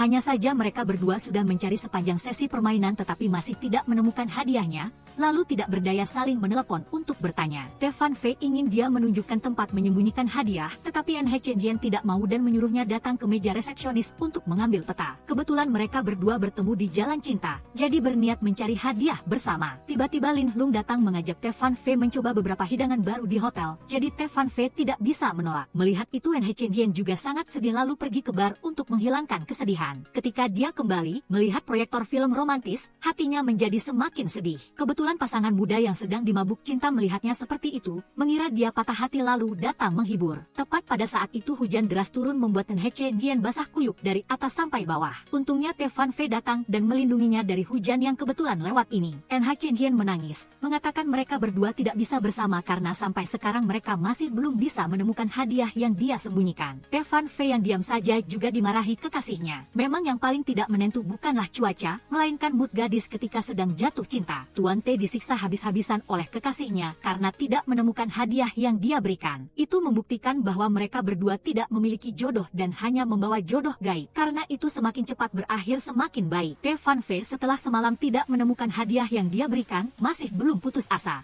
Ia mengobrak-abrik kamarnya lalu menemukan hadiah dari Yuran dan membawanya untuk dipamerkan. Awalnya Yuran merasa kesal, tetapi setelah beberapa saat ia berhasil dibujuknya. Xie Fanyu membawanya ke tempat ia menyembunyikan harta karun. Ia mengambil kotak keluarga lalu ingin memakaikan cincin padanya, tetapi kotak itu kosong. Seseorang diam-diam telah mengambil cincin itu. Tidak bisa membiarkan benda sepenting itu hilang, Xie Fanyu segera pergi ke ruang keamanan untuk memeriksa kamera pengawas. Bai Linglong datang entah dari mana, lalu terus mengejek Yuran dengan provokasi. Ia mengatakan bahwa ia dan mantan pacarnya ditakdirkan bersama, mereka adalah pasangan sempurna. Memang sudah takdir, Menershi jatuh sakit setelah semalaman kehujanan dan harus dirawat di klinik. Di sana, ia tanpa sengaja bertemu ayahnya dan mengetahui bahwa ayahnya menderita penyakit ginjal, tetapi selalu merahasiakannya dari anak-anaknya. Setelah pulih, Xie Fanyu segera mendatangi Bai Linglong untuk meminta kembali cincin pusaka itu. Awalnya wanita itu masih ingin balikan, beranggapan hubungan mereka sangat baik. Namun,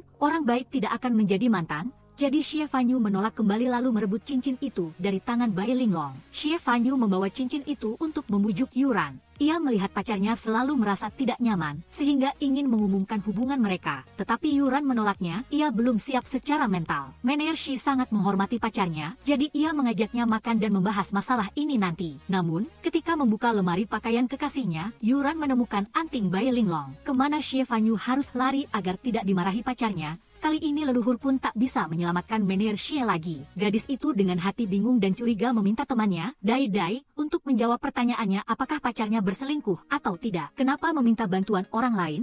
Yuran malah bertanya pada Dai Dai, seorang gadis yang pernah ditipu oleh seorang playboy sehingga ia sangat curiga dan memiliki imajinasi yang liar. Temannya beranggapan bahwa ini adalah playboy sejati, manifestasi dari sampah klasik. Mendengar kata-kata ini membuat Yuran kehilangan kepercayaan dalam hidup. Ia takut kekasihnya menipu perasaannya sehingga ia memutuskan untuk mengajukan pengunduran diri. Menershi berpikir ia akan kehilangan pacarnya, jadi ia mencari segala cara untuk membuktikan dirinya tidak bersalah. Ia mempublikasikan rekaman kamera yang merekam kejadian malam itu antara dirinya dan Nona Bai. Tentu saja, hal ini menyelesaikan masalah di antara mereka berdua, dan hubungan asmara mereka juga mereda. Namun, Bai Linglong yang melihat adegan ini menjadi sangat marah. Wanita itu tidak mengerti mengapa orang yang sombong seperti Menershi harus merendahkan diri di depan banyak orang hanya untuk membujuk pacarnya. Tidak rela dengan apa yang didapat Yuran, Bai Linglong segera mendatanginya dan mengancam gadis muda itu. Ia beranggapan Mener utama tidak mungkin mencintai karyawan biasa seperti itu. Memaksa Yuran mengungkapkan cara merayu Mener utama, Yuran biasanya tidak suka perhitungan. Tapi kali ini ia memutuskan untuk memperjelas semuanya dan tidak mau menyerah atau memberi pacarnya pada siapapun. Mengetahui ancamannya tidak berhasil,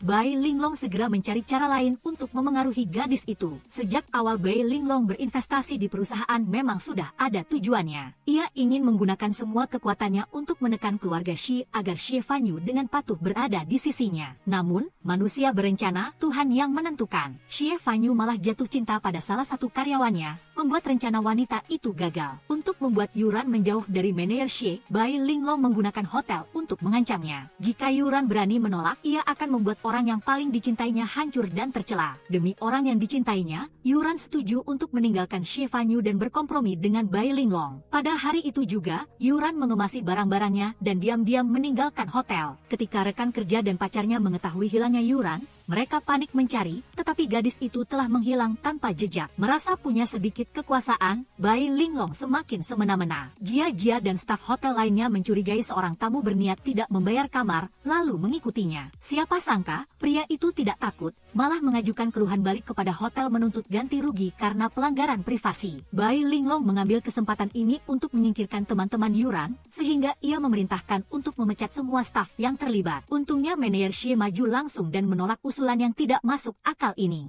Saat Bai Linglong sedang berdebat, Menershi menerima informasi tentang alamat Yuran. Tak perlu dikatakan lagi, ia bergegas menemuinya. Ia mengira gadis itu meninggalkan Mener utama ke tempat yang sangat jauh tanpa janji untuk bertemu kembali. Siapa sangka, gadis itu bekerja untuk seorang master di samping hotel. Yuran mencari segala cara untuk menghindari perasaan dari Xie Fanyu. Ia berpikir hanya dengan begitu ia bisa melindungi orang yang dicintainya. Sementara di pihak Bai Linglong juga tidak kalah. Wanita itu mengancam Menershi, memaksanya untuk kembali padanya baru akan melepaskan Yuran. Seseorang seperti Xie Fanyu tentu saja tidak akan menyerah. Ia datang mencari ayahnya untuk bicara. Kesehatan ketua Shi Dayo belakangan ini kurang baik. Kegiatan bisnis hotel juga tidak menjanjikan, membuatnya khawatir. Namun, hal yang paling ia khawatirkan adalah kebahagiaan putra tunggalnya. Sebagai seorang ayah, ia tidak tega menukar masa depan anaknya demi kedamaian hotel. Setelah berkali-kali ragu, ia memutuskan untuk melawan. Bertarung melawan Bai Linglong, Menershi bertekad mencari segala cara untuk membawa pacarnya kembali ke hotel. Karena ingin berada di sisinya, ia datang sendiri ke rumah sang master sekali lagi untuk membujuk pacarnya. Juga karena ingin Yuran melihat ketulusannya, ia tidak ragu mengatasi rasa takutnya akan jalan yang curam demi berada di sisi kekasihnya. Semua ini menyentuh hati Yuran. Ia memutuskan untuk kembali bersamanya menghadapi kesulitan. Kembali ke hotel, masalah tamu yang dicurigai masih belum terselesaikan. Pria itu tiba-tiba menghilang, membuat semua orang panik. Bai Linglong memutuskan untuk menuntut pertanggungjawaban semua yang terlibat, tetapi manajer utama telah mengklarifikasi masalah ini. Ternyata tamu mereka menderita sindrom sleepwalking. Ia sering berkeliaran, membuat orang lain salah mengira bahwa ia ingin melarikan diri. Tamu ini sangat tidak senang dengan sikap pelayanan hotel. Yuran terpaksa maju untuk menyelesaikan masalah, memindahkan pria itu ke villa untuk mengganti kerugian emosinya. Masalahnya adalah semua villa sudah dipesan di muka oleh Nona Bai untuk para staf, jadi seseorang harus merelakan kamarnya. Dan itu adalah mantan pacar Sansan yang jahat. Pria itu menipu Sansan, mengambil jatah villa milik Sansan lalu memberikan villa itu kepada pacar barunya. Benar-benar keterlaluan. Oleh karena itu, kelompok teman-teman itu bertekad untuk mendapatkan kembali villa tersebut. Dengan beberapa langkah, kelompok teman-teman itu berhasil membuat playboy bernama Lu Hao menyerahkan villa. Masalah Bai Linglong juga telah terselesaikan. Meskipun ia memberi tekanan, ia tidak dapat berbuat apa-apa terhadap hotel. Ia baru saja mengakhiri kontraknya dengan hotel. Saat itu juga, hotel menemukan investor baru. Pada saat yang sama, manajer utama Xie Fanyu mempublikasikan perbuatan buruk Bai Linglong. Masalah Nona Bai ini sepertinya sudah keterlaluan. Hal penting lainnya adalah membujuk kekasihnya. Berkat bantuan dari sekretaris Mia, manajer utama Xie dengan cepat berbaikan dengan Yuran. Pesta mata air panas berlangsung sangat sukses. Hotel mendapatkan keuntungan yang sangat tinggi dari acara ini. Namun, mereka perlu bersiap untuk acara yang lebih penting, yaitu penilaian hotel secara nasional. 2 tahun terakhir hotel sudah gagal, jika tahun ini mereka tersingkir, reputasi hotel tidak akan bisa diselamatkan. Sesuai dengan peraturan tahunan, Direktur Jenderal Penilai akan mengirim seorang penilai untuk mengamati proses operasional hotel. Staf dan pelayan harus serius mempersiapkan diri untuk melayani pelanggan sebaik mungkin. Karena tidak tahu siapa penilai itu,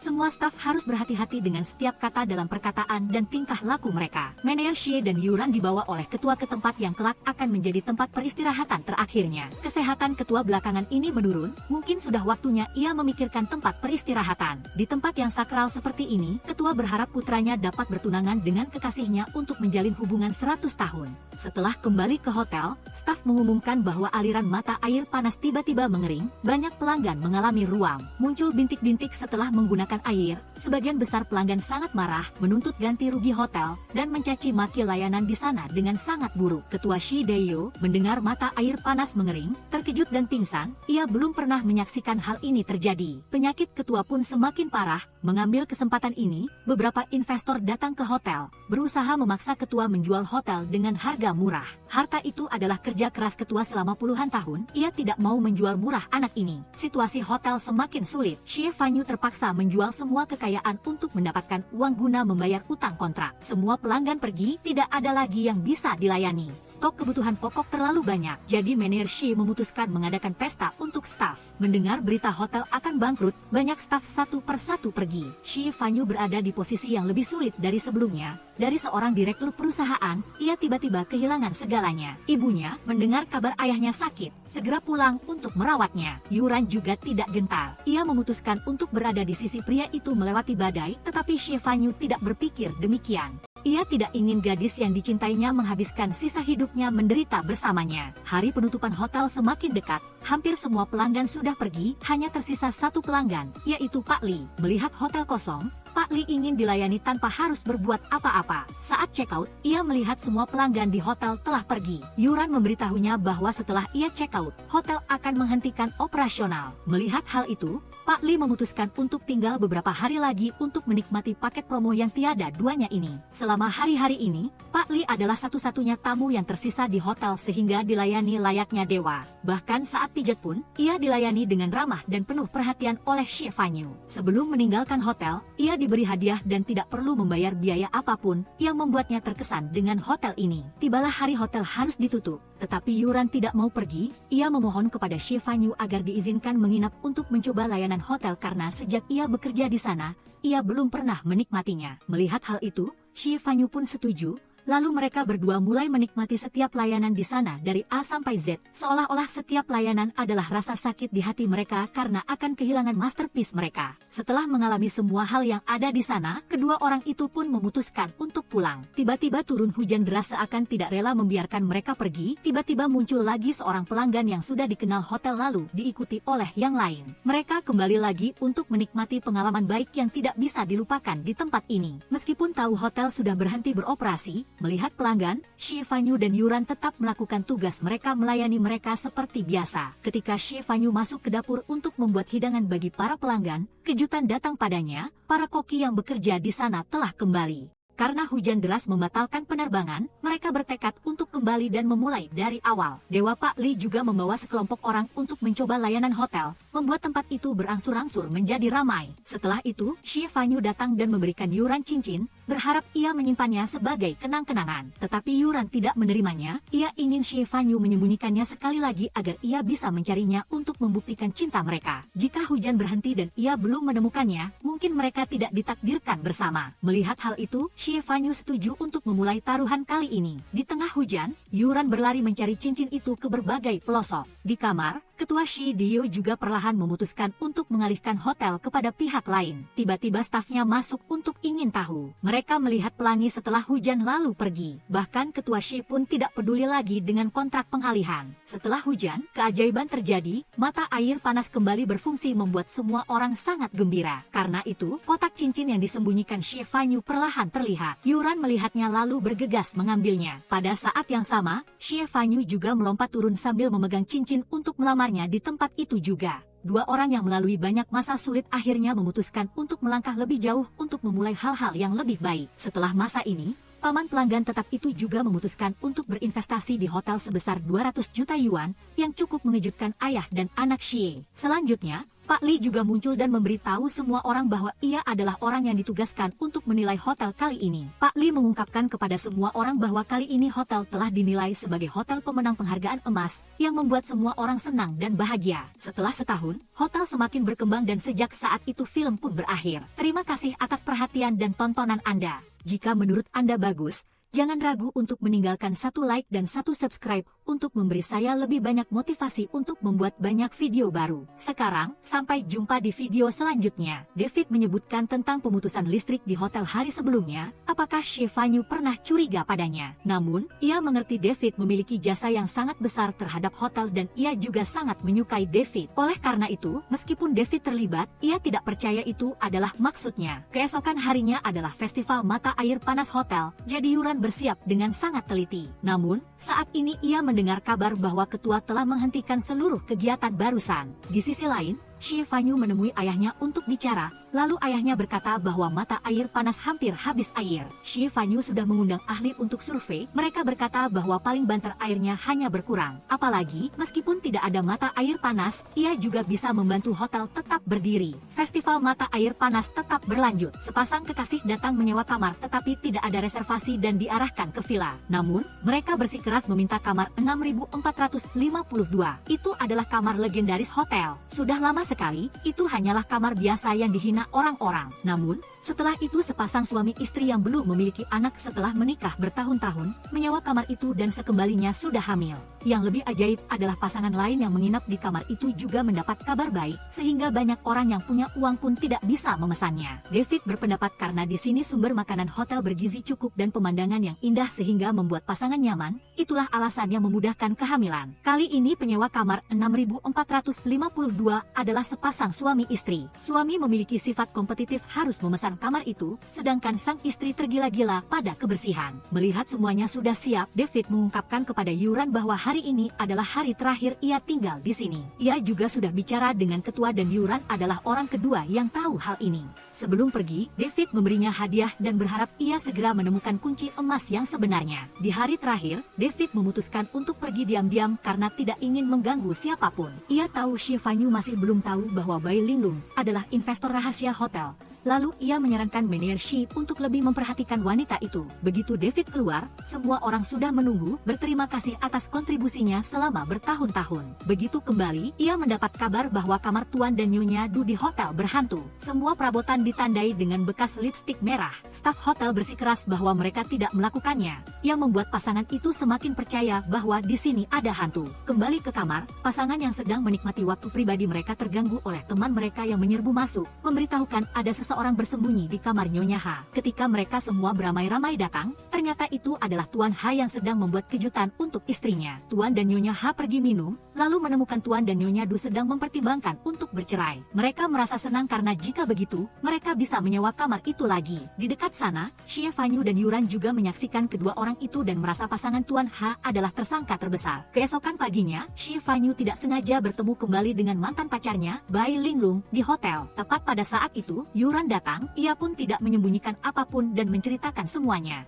Namun, Yuran masih sangat curiga dan mengira Xie Fanyu ingin berselingkuh di belakangnya. Di sisi lain, pasangan Du kembali menghadapi hal-hal yang tidak biasa, menyembunyikan tangan di kamar mandi, diikuti dengan lipstik wanita lain. Pasangan itu sudah tidak harmonis, ditambah hal-hal ini membuat keduanya semakin tegang. Di sisi lain, Xie Fanyu dan Yuran memutuskan untuk menyamar sebagai detektif untuk menyelidiki. Tidak sia-sia menyandang nama Xie Fanyu, ia menemukan cara untuk menunggu di ruang distribusi. Jika seseorang dari luar ingin memasukkan barang ke kamar orang lain, mereka harus pergi ke ruang distribusi untuk mengambil barang-barang itu. Saat itu, pasangan Ha menyamar sebagai orang misterius untuk mencuri barang. Nyonya Ha merasa operasi ini sangat mengasyikkan. Setelah itu, Tuan Ha mengungkapkan bahwa ia sendiri yang membuat kekacauan di kamar 6452 dengan tujuan membuat pasangan itu berpisah. Di luar, Tuan Du juga membawa istrinya ke ruang distribusi untuk menegaskan bahwa ia tidak berselingkuh. Di sana, mereka bertemu 4 orang yang sedang berduaan, Xie Fanyu, Yuran, dan pasangan Ha. Mereka semua pergi ke kamar untuk memeriksa kamera dan memastikan pasangan H adalah pelakunya. Saat itu, kedua orang itu sedang menunggu polisi untuk menangkap mereka. Tuan H berkata ia akan menanggung kejahatan itu, yang membuat keduanya menyadari bahwa mereka masih sangat mencintai satu sama lain. Namun,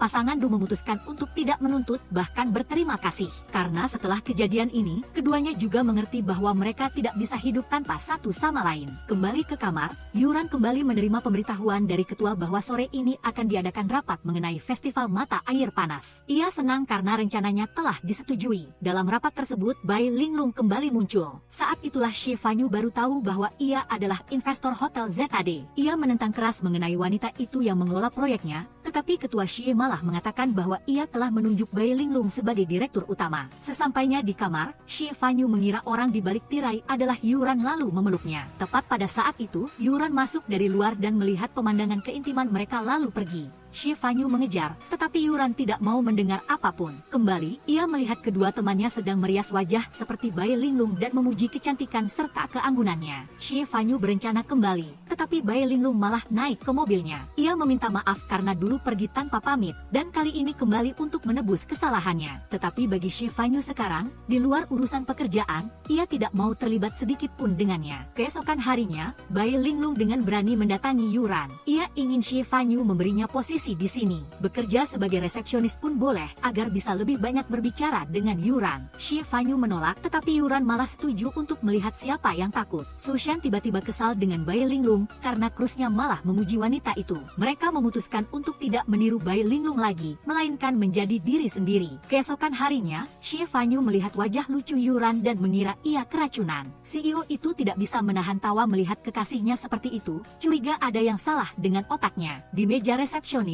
pelanggan menelepon melaporkan bahwa cincin kawinnya hilang. Melihat wajah Yuran, wanita itu juga curiga ia keracunan, membuat Linglung tidak bisa menahan tawa. Mereka sudah mencari kemana-mana tetapi tidak ketemu. Xie Fanyu pun datang dengan pakaian renang lengkap untuk membantu Yuran. Namun, yang menemukan cincin itu adalah Linglung, yang membuat Yuran sangat mengaguminya. Dalam rapat, Linglung kembali ingin Yuran menjadi asistennya. Malam itu Xie Fanyu datang mencari Linglung. Ia curiga Linglung punya tujuan lain datang ke sini. Tetapi Linglung tidak bodoh untuk mengakuinya. Melihat Yuran datang, Linglung tiba-tiba memeluk erat Xie Fanyu. Yuran marah dan pergi, sementara saat itu Xie Fanyu juga mendorong Linglung menjauh, mengatakan bahwa ia sudah menyukai orang lain. Keesokan harinya, untuk memprovokasi Xie Fanyu, Yuran meminta orang lain berpura-pura menjadi pacarnya. Namun, di bawah aura Xie Fanyu yang kuat, pria itu dengan cepat kabur. Malam itu mereka berdua makan malam bersama tapi Fan Yu tak henti-hentinya menyebut Bai Linglong untuk mengganggunya. Presdir Shi memutuskan menjelaskan padanya hubungan di antara mereka. Shi terus terang mengakui bahwa dibanding Bai Linglong, kekasihnya saat ini kalah segalanya. Dia bahkan berteriak menghinanya, ceroboh sewenang-wenang, bodoh, membuatnya marah. Namun pada akhirnya Shi Fan Yu menganggapnya luar biasa istimewa. Dia adalah gadis yang mematahkan semua standar aturannya. Mendengar ini Yuran juga menahan telinganya dan tertawa hingga matanya menyipit. Keduanya tertawa gembira sampai ke telinga karena mereka dalam kebahagiaan. Mereka tak tahu bahwa wajah Nona Bai berubah saat melihat pemandangan ini. Setelah kesalahpahaman terselesaikan, hubungan rahasia mereka menjadi bahagia kembali. Tapi hal baik tak berlangsung lama. Malam itu Bai Linglong datang mencari Presdir Shi. Dengan alasan membicarakan bisnis, gadis itu mencoba menghidupkan kembali kisah cinta lama, namun Presdir Shi sangat menolak bekas wadah babi ini. Biarkan masa lalu berlalu. Dia tidak ingin dia mengganggu hidupnya. Tapi gadis itu tak ubahnya lem super yang terus menempel pada Presdir Gu. Dia tidak mau pergi dan memutuskan untuk berkemah di kamarnya. Melihat dia tidak pergi, Presdir Gu pun memilih pergi duluan. Keesokan paginya Bai Linglong juga pergi. Tapi sebelum pergi, dia melakukan lelucon mengerikan pada mantan pacar dan pacar baru dari mantan pacarnya. Bai Linglong sengaja meninggalkan anting di kepala ranjang Presdir Shi, ditambah noda lipstik di bantal. Setelah itu dia kembali bekerja dan berpura-pura seolah tidak terjadi apa-apa. Kemudian Nona Bai berpura-pura kehilangan anting dan meminta Yuran datang ke kamar mengantar dokumen untuk atasan. Rencananya adalah agar Yuran melihat barang-barang yang dia tinggalkan. Namun Yuran terlalu sibuk bermain sehingga tidak memperhatikan benda-benda yang Bai Linglong jadikan penanda kepemilikan di sana.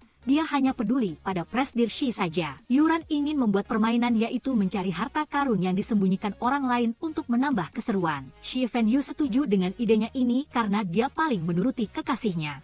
Yuran baru saja keluar ketika dia menemukan anting dan bekas lipstik Bai Linglong di tempat tidurnya. Tidak ingin disalahpahami, dia segera memanggil petugas untuk membereskan semua barang di kamar diganti baru. Malam itu sesuai rencana, semua orang di hotel pergi menyembunyikan catatan yang berisi hadiah di dalamnya. Presdir Shi dan Yuran juga tidak terkecuali, tetapi untungnya mereka masih menyisihkan waktu untuk berkencan. Setelah kembali ke kamar, Shi Fan Yu mengeluarkan cincin yang dibelinya untuk Yuran lalu menyembunyikannya. Adegan ini kebetulan terlihat oleh Bai Linglong. Hari berikutnya, permainan berburu harta karun secara resmi dimulai. Semua orang di hotel berpartisipasi dengan sangat gembira. Yuran dan Shi Fan Yu juga ikut karena keduanya tahu hadiah super besar apa yang disembunyikan pasangan untuknya. Hanya saja mereka sudah mencari seharian tapi masih tidak menemukan hadiahnya, lalu mereka menelepon satu sama lain karena tak berdaya. Shi Fan Yu ingin dia menunjukkan tempat menyembunyikan hadiah, tetapi Yuran tidak mau dan menyuruhnya pergi ke meja resepsionis untuk mengambil peta. Kebetulan mereka bertemu di jalan cinta, jadi mereka berencana mencari hadiah bersama. Tiba-tiba Linglong datang mengajak Shi Fan Yu mencoba hidangan baru di hotel sehingga Shi Fan Yu tidak bisa menolak. Melihat itu Yuran juga sangat sedih lalu pergi ke bar untuk menghilangkan kesedihan. Sampai dia kembali melihat proyektor film romantis, hatinya semakin sedih. Kebetulan dua pasang kekasih yang menonton di sore hari melihatnya seperti itu, mengira dia patah hati, lalu datang menghibur. Tepat pada saat itu, hujan deras turun membuat Yuran basah dari atas ke bawah.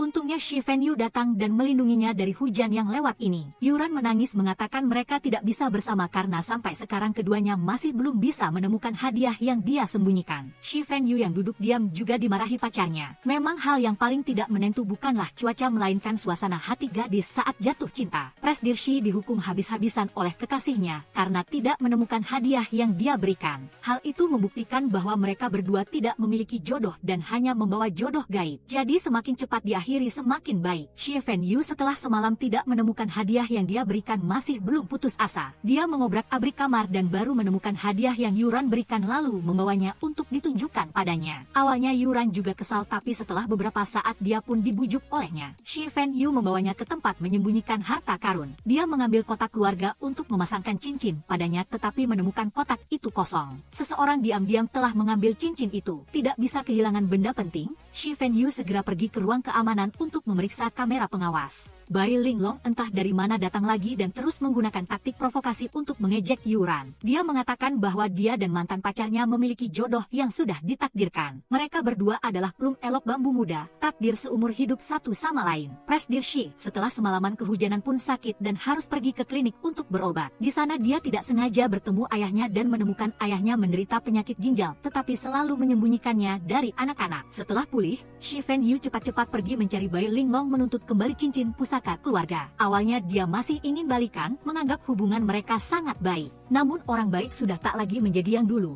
Karena itu Shi Fenyu menolak kembali lalu merebut kembali cincin dari tangan Bai Linglong. Shi Fenyu membawa cincin itu untuk merayu Yuran. Dia melihat pacarnya selalu merasa tidak nyaman, jadi dia ingin mengumumkan hubungan mereka berdua, tetapi dia menolak. Dia belum siap mental. Presdir Shi sangat menghormati pacarnya, jadi dia mengajaknya makan lalu membicarakan masalah ini nanti. Namun ketika membuka lemari pakaian kekasihnya, Yuran malah menemukan anting Bai Linglong. Kemana Shi Fenyu akan lari agar tidak dimarahi pacarnya? Kali ini leluhur pun tak bisa menyelamatkan atasan Xie lagi.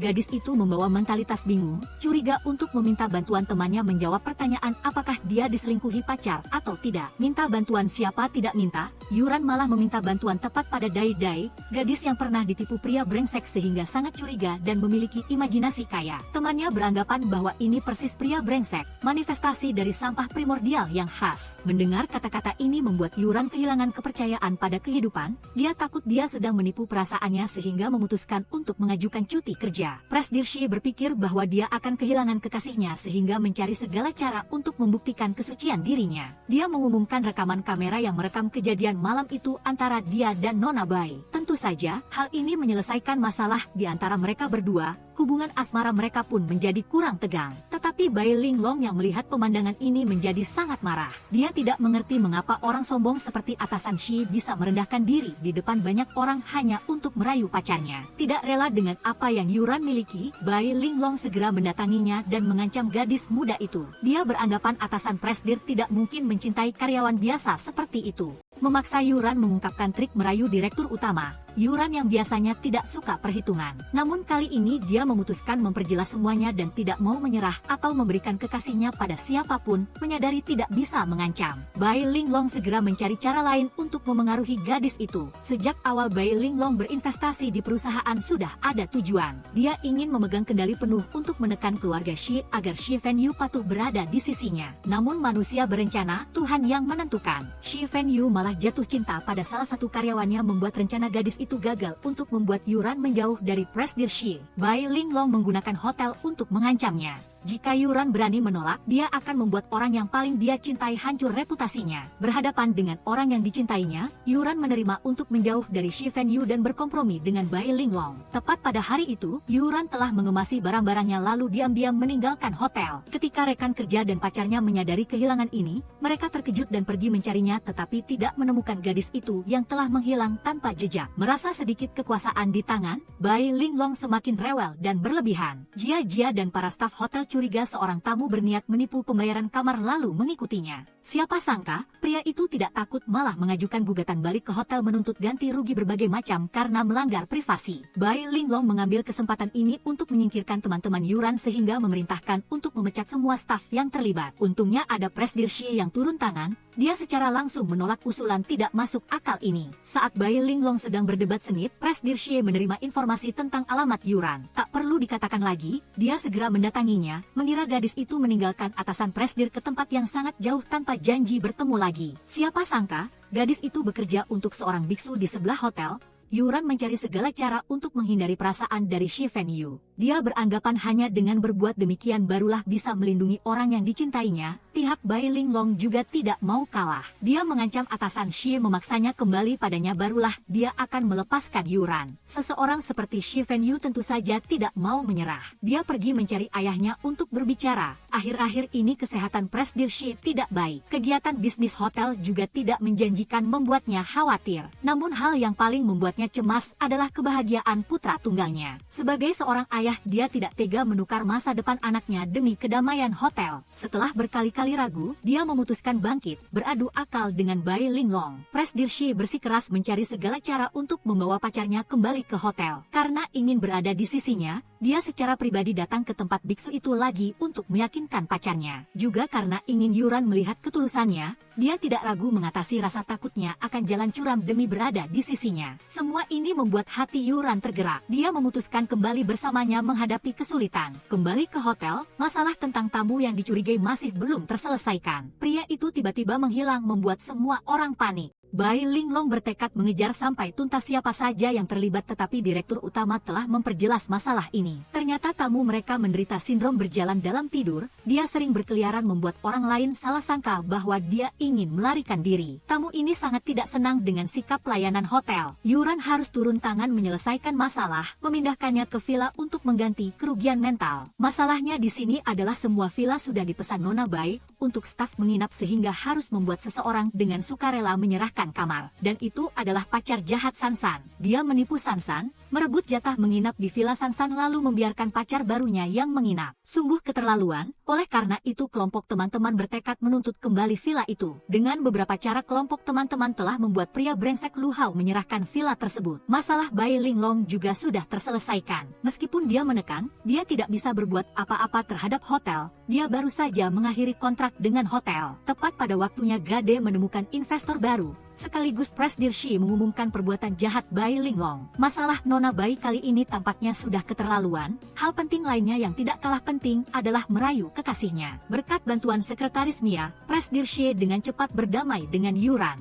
Festival pemandian air panas berjalan sangat sukses. Hotel mendapat keuntungan yang sangat tinggi dari acara ini. Namun mereka perlu bersiap untuk acara yang lebih penting, yaitu acara penilaian hotel senasional. 2 tahun terakhir Gade sudah gagal. Jika tahun ini mereka tersingkir, reputasi hotel tidak akan bisa diselamatkan. Sesuai aturan tahunan, Direktorat Jenderal Penilaian akan mengirimkan seorang penilai untuk mengamati proses operasional hotel. Staf dan pelayan perlu mempersiapkan diri dengan serius melayani pelanggan sebaik mungkin. Karena tidak tahu siapa penilainya, semua staf harus berhati-hati dengan setiap kata dalam ucapan mereka. Presdir Shi dan Yuran sama-sama dibawa oleh Presdir Shi ke tempat yang kelak akan menjadi tempat peristirahatan terakhirnya. Akhir-akhir ini kesehatan Presdir menurun drastis. Mungkin sudah saatnya dia memikirkan tempat peristirahatan. Di tempat yang sakral seperti ini, Presdir berharap putranya dapat bertunangan dengan pacarnya untuk hubungan 100 tahun. Setelah kembali ke hotel, staf memberitahukan bahwa aliran air panas tiba-tiba mengering. Banyak pelanggan mengalami gejala ruam, timbul bintik-bintik setelah menggunakan air. Sebagian besar pelanggan sangat marah menuntut kompensasi hotel dan memaki layanan di sini dengan sangat buruk. Presdir Shi mendengar tentang mata air panas yang mengering lalu kaget hingga pingsan. Dia belum pernah menyaksikan hal ini terjadi. Penyakit Presdir karenanya semakin parah.